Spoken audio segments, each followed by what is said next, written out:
Um, I would just like to start by saying that I'm very thankful for the honor of being able to share the findings of our study. I wish that I could have been there in Prague with you, assuming that some of you are there, but sadly my schedule didn't allow for it. So I'm presenting this from Aberdeen in Scotland, where I'm currently a visiting scholar, but my home institution is St. Jerome's University in the University of Waterloo in Canada. So, I'm going to start by giving some credit to my research team. Here they are on the screen.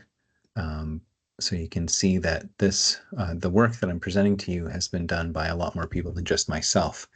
Our interdisciplinary research team seeks to understand how people living with dementia experience personal autonomy in order to inform autonomy-promoting care. In another paper, our team also showed that empirical research generally fails to define personal autonomy adequately, pointing to the need for a common framework that's theoretically and empirically informed. We actually distilled a framework of that sort from the relevant philosophical literature published last year in the Gerontologist. You can see the paper there. And accordingly, here's a little diagram of personal autonomy. What we mean by that, it's got the three dimensions that show up there: decisional autonomy, which is the ability to make one's own decisions; executional autonomy, which is the ability to carry out one's decisions; and authenticity, the ability to recognize one's decisions as one's own. The ability of human beings to exercise autonomy in each dimension always depends on a context of social and relational support, which is why you can see that surrounding. If you want more information about that, you can always check that paper out.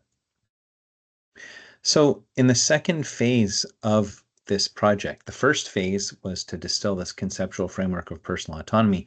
In the second phase, we sought to study the phenomenon of personal autonomy more concretely in the light of personal experience. So we conducted conversational interviews with 8 individuals living with dementia. The findings of this study add depth and nuance to the understanding of personal autonomy from the earlier phase of the project. And so this talk is going to share what we learned and its implications for supporting people living with dementia to exercise personal autonomy as part of a flourishing life and in the context of this condition. I do want to say a quick note about the method that we used. In our investigation of personal autonomy as experienced by individuals living with dementia, we were guided by the conviction that the best way toward a universal understanding of this phenomenon was through in-depth engagement with the particular. We felt that it would not be possible to grasp what autonomy means for people living with dementia in general unless we could see it within a relatively comprehensive vision of each person's life story and self-narrative. We identified interpretive phenomenological analysis as the method best suited to this goal. By contrast to quantitative methods and more positivistic qualitative methods, IPA is designed to make room for such in-depth engagement. The researcher develops a set of personal experiential statements, PETs, which are effectively themes or patterns within the individual transcript, and only after having done this for all the participants begins to look for broader patterns across participants. And those broader patterns are called group experiential themes. And that's what I'll be focusing on presenting primarily. So our participants, following best practices for IPA, we interviewed 8 individuals, each of whom identified as having a form of dementia. Most of them participated in the interviews on their own, but one was accompanied by a support person, his daughter, and another participated together with a spouse. And the pair of them functioned as a kind of dyadic subject, but we primarily focused on the wife in that pair. The study lead, Jane Kipfer, held 2 open-ended, free-flowing conversational interviews with each participant. In the remainder of the time that I have for this presentation, I would like to focus on our findings and share some preliminary reflections about their significance for understanding personal autonomy in the context of life with dementia. If there's interest, we can always talk about method some more in the question and answer period, or you can send me an email if you want to ask any further questions. So our analysis, here's our results in a summary form. Our analysis identified 5 group experiential themes, each of which expresses a key pattern in participants' descriptions of their experience of personal autonomy. Each of these gets breaks down into 2 or 3 sub-themes that help to unpack different angles that emerged in the experiential statements of our 8 participants. So I'm going to be presenting a quick and sort of truncated version of this so that I can stick within the time that I've been given. And so I'll just jump in. Basically, what I'm going to be sharing is a short summary, and each sub-theme will be illustrated usually by just one participant's experience. If you were to read the whole paper, you would see multiple participants represented in each example. So the first get was, I'm still here. This theme, let me get over to it. This theme addresses participants locating their autonomy in an enduring sense of being a person who thinks, hopes, and has purposes and goals. Participant 6 drew a distinction between his cognitive changes and a deeper core that endured. And so we felt like his perspective was particularly representative. He acknowledged the change associated with dementia as real, but not fundamental. He, just quoting him, how I relate to people, it's changing, but not as much as a lot of other things. At the center, at my center, when I get to my core, he said, the deep spiritual side, that has not changed. And I think around some things I'm probably clueless, but on things that I'm not clueless on, my compassion is still there. The second sub-theme under this first get, you just get close to a community. Several participants expressed a sense that past community connections continue to fundamentally shape their identity in the present. So participant 8 and her spouse shared the way they continue to exist in a network of relations that gave meaning to their lives. She said, you just get close to a community. Over the years, we've stayed connected. And although they no longer actively engaged with people in the same ways, participating in activities and locations that reminded them of their past supported their sense of ongoing connection, so that she could say, it just feels like home because of the memories we've had here in the past.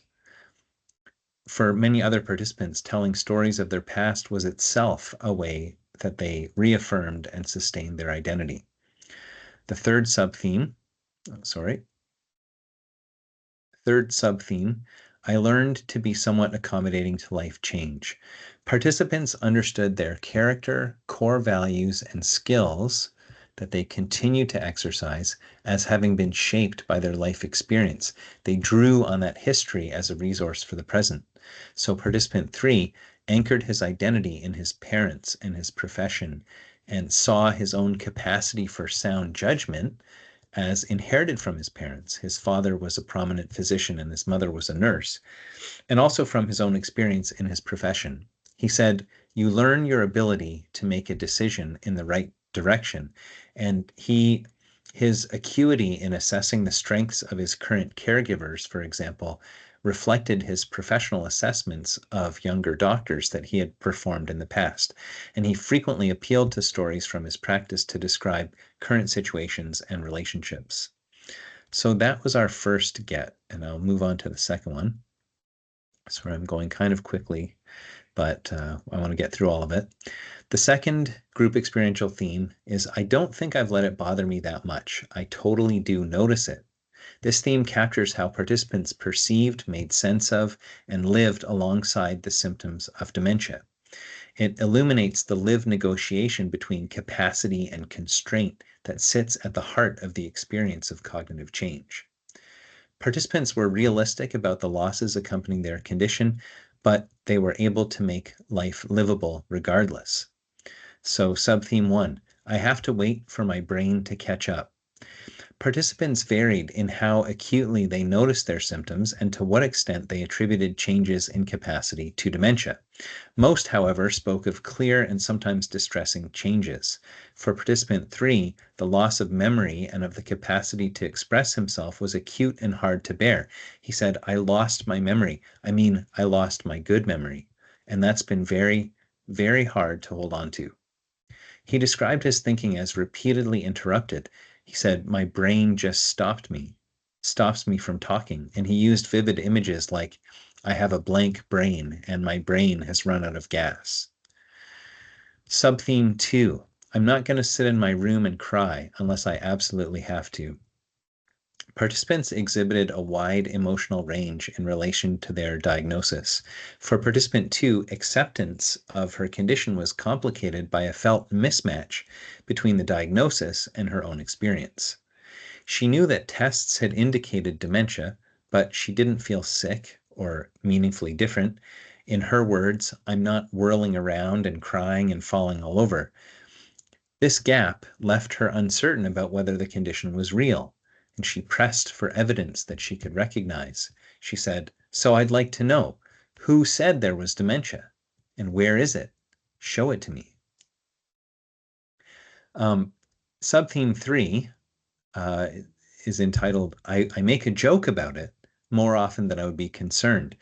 Participants described emotional and practical strategies through which they manage their changing reality.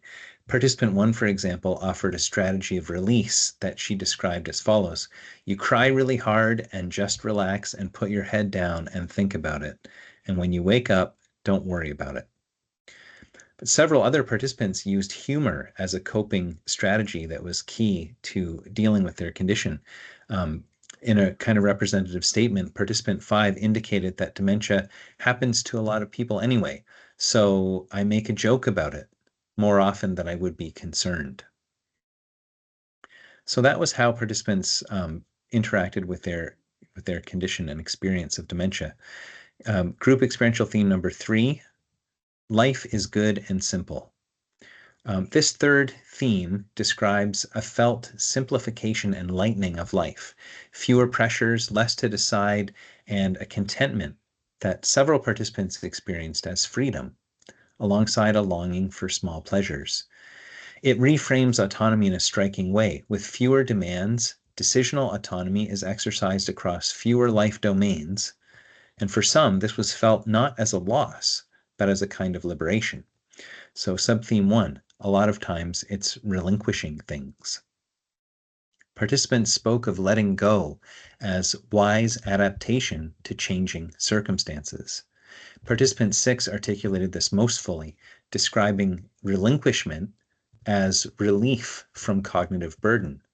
He said a lot of times it's relinquishing things to other people, which he described as giving him a great deal of relief. He said, "I'm really relieved to have the complexity of it taken away because I just get overwhelmed at the complex thinking that's involved in managing all kinds of things in his life." He framed his ability to accept his limits as a clear-eyed engagement with reality. Subtheme 2, I don't have the pressures on me that I've had all my life. A sense of freedom from the responsibilities and pressures of earlier life was a core element of this theme, with a supportive environment making this freedom possible. Participant 7 repeatedly used the phrase "spoiled rotten" to describe the way that he was so well taken care of by others that he was utterly free to enjoy life. He said to himself, "Kick back and relax. Somebody's going to look after you anyway. Then that's their job to fuss." By contrast to the many detailed plans she had to make in running a business in the past with her husband, participant 1 said that these days she had no need to plan. Instead, she just seized the day, which she described colorfully as "run like hell." Subtheme number 3, I'm just one stage away from heaven. Participants described a settled contentment with routine and a modest, sufficient life. All participants lived in a retirement residence with a structured routine and responsive staff, and many expressed gratitude for the quality of their home. Gratitude was the keynote of participant four's days. She said, I'm grateful for things. I'm grateful that I'm healthy, and I'm grateful where I live. She summed up her sense of contentment with a metaphor. Life is good and simple for little old participant's name. She's a happy little kitty cat, she said. Participant 7 cast his contentment in his familiar register of good fortune. He said, I'm cruising along in a wonderful, smiley environment. Prone to somewhat hyperbolic language, he repeatedly stated, I think I'm just one stage away from heaven. This was how he described his experience.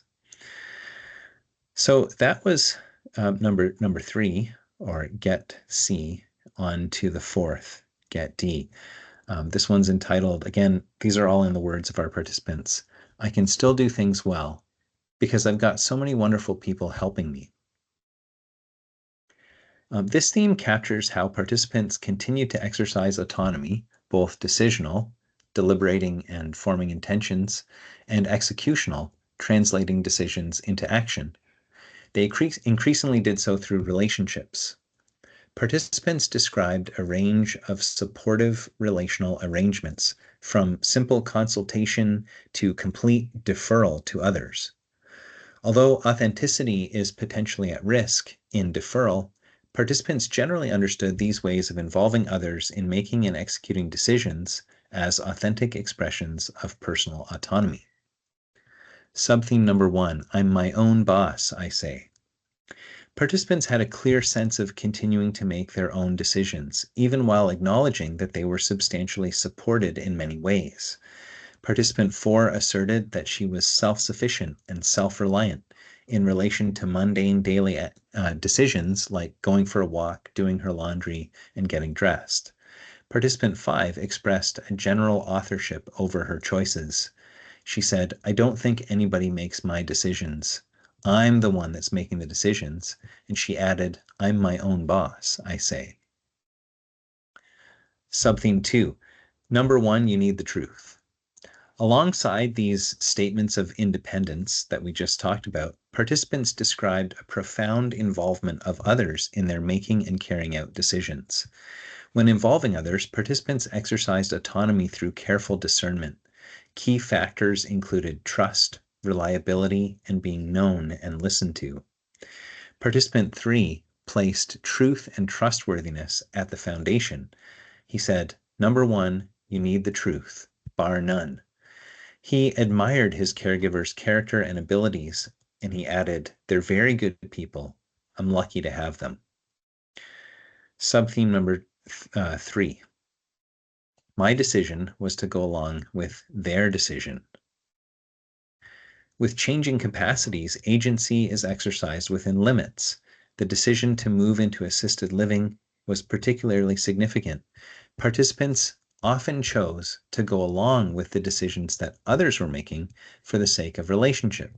So in describing her move into a long-term care home, participant 5 put it most clearly, I really wanted to stay in my own house, but they were afraid that I'd fall or trip. And so my decision was to go along with their decision. I didn't want to make it any harder for them. In a similar way, participant 8 described her own move into the residence. And in the interview, her husband stated, we did not make any decisions about coming in here. Our kids did. But participant 8 qualified this. She preferred the language of influence, explaining that while her sons had initiated the process of the move, they had agreed to move in based on their own reasons. And so in that way, agency was exercised by deferring to the decisions of other people, and yet it remained as a form of agency. The last of our group experiential themes, I'm glad there are other people here, but I'm not glad for all of them. This theme captures the double-edged character of help. Participants described the indispensability of support in exercising executional autonomy, the capacity to translate decisions into action. But the very same help, they found, could also undermine autonomy. So the first of these two, and there's only 2 sub-themes this time. The first of them, I think everybody should ask for help. In an assisted living setting, residents are surrounded by staff whose role is to help residents. The tension between appreciating this intensive help while sometimes resenting the way that it impedes freedom was expressed most clearly by participant 2. So first I want to talk about the positive side. She described the transformative power of responsive support. She said, "This morning, I had a rough morning, and people were jumping to come and help me. That felt wonderful, like I'm still a woman that can be at least okay and be cared for." Individuals appreciated when others paid attention, answered questions, provided guidance and wayfinding, slowed their pace, and acted calmly, quietly, and with understanding. But there was another side to this, and so sub-theme number 2, somebody is always saying, "You can't do that." Where help turned into being managed, scolded, or constrained, participants, again, most vividly participant 2, but also participant 5, experienced as a threat to their autonomy. For participant 2, the very experience of being surrounded by staff who were trying to help could become an experience of oppression, as when she would be questioned when leaving her room. She said, "If I make a decision, somebody is always saying, 'You can't do that. You just can't do that. Go back and sit in your room.'" When outdoors, her desire to stand and look at the water felt policed. She said, "I get yelled at. 'Get away from the water. You might jump. You might fall in.'" She described feeling stripped of choice. She said, "It's like I don't have a decision. I may as well just lay down and cry," and I did. This experience even provoked in her an impulse to flee.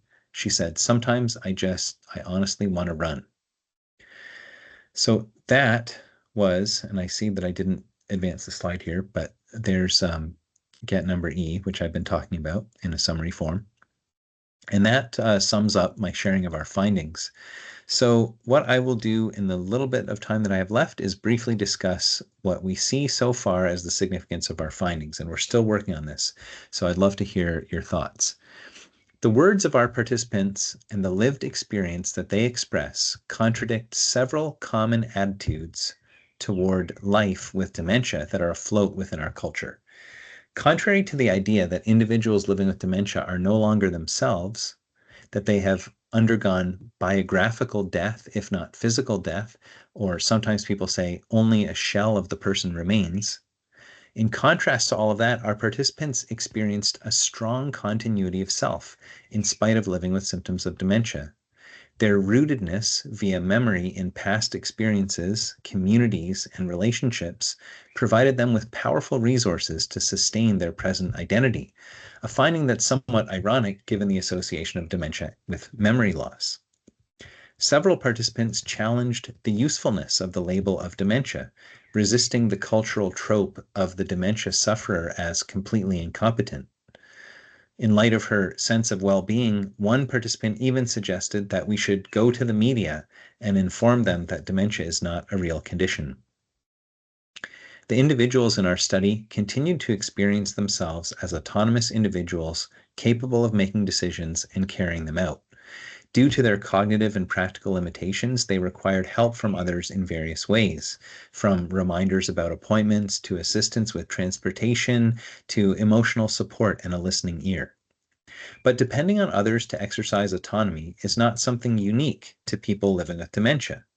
None of us makes and carries out authentic decisions in a vacuum or a void.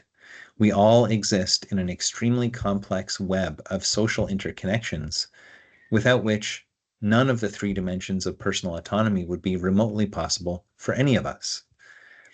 The responses of our participants constructed a richly textured account of the various ways that we can realize autonomy through collaboration with others, even when our own abilities have lessened. Contrary to the stereotype of dementia as a fate worse than death, all participants attested to experiencing a high quality of life, with some seemingly valuing their current situation much more favorably than previous points in their lives. The members of our research team had our own preconceptions challenged by the hyperbolic language that some participants used to describe how wonderful their lives were, under the care of supportive family and resident staff.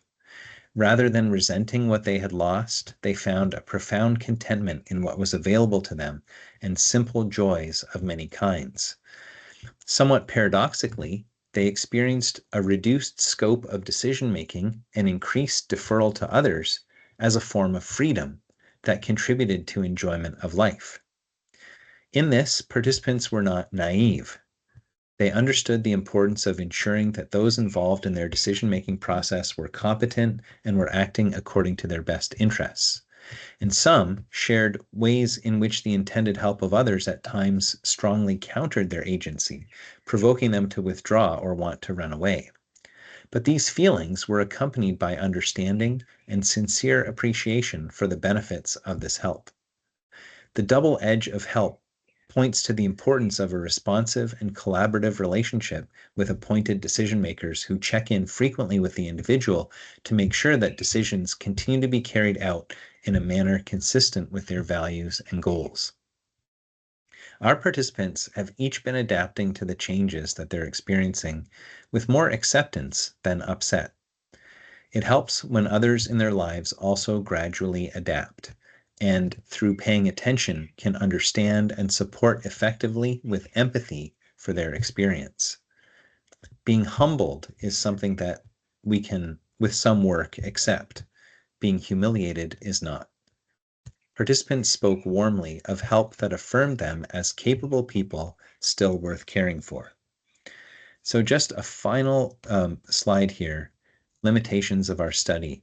And we've probably got a lot more to think about, but the main thing that we can see from our study, as you can tell, much of our findings were that people living with dementia, and some of them were in very late stages of dementia, yet had a very high quality of life. And this is often a result of the fact that our participants were all supported by networks of caring people who have to ensure that they have an environment to live in that's respectful and caring.